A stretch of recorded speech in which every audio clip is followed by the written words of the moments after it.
আওয়ামী লীগ, আওয়ামী লীগের দোসর জাতীয় পার্টি যারা বাংলাদেশে ফেসিবাদ তৈরি করেছে, এতগুলো মানুষকে গণহত্যা করেছে, সেই গণহত্যার পরিবেশ যারা তৈরি করেছে, গণহত্যা করিয়েছে নিজেরা, তারা কোনোভাবেই বাংলাদেশের রাজনীতিতে পুনর্বাসিত হতে পারে না।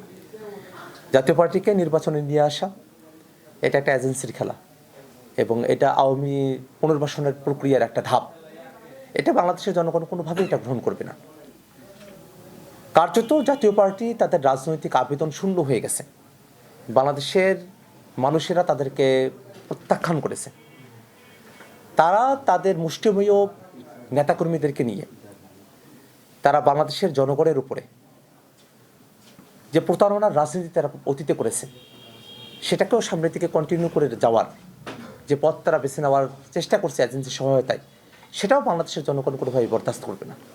অবশ্যই আমরা নির্বাচন কমিশন এবং সরকারের কাছে এই দাবি রাখি যে কোনোভাবেই যারা আওয়ামী লীগের দোসর, যারা ফেসিবাদের দোসর, তাদেরকে এই নির্বাচনে অংশগ্রহণ করার সুযোগ দেওয়া যাবে না।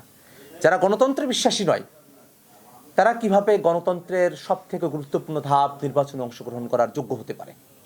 তারা তো গণতন্ত্রে বিশ্বাসী হলে পড়ে তারা তো অতীতে বাংলাদেশে গণতন্ত্রেরকে হত্যা করার জন্য যা কিছু করা হয়েছে এটার সঙ্গে তারা হতে পারতো না। যারা মূলত গণতান্ত্রিক শক্তি নয়, যারা সন্ত্রাসী, মাস্তানি এবং ফেসিবাদী কায়দায় দেশকে পরিচালনা করতে চায়, তাদের সহযোগী হতে চায়, তারা কোনোভাবেই গণতান্ত্রিক প্রক্রিয়ার অংশ হতে পারে না।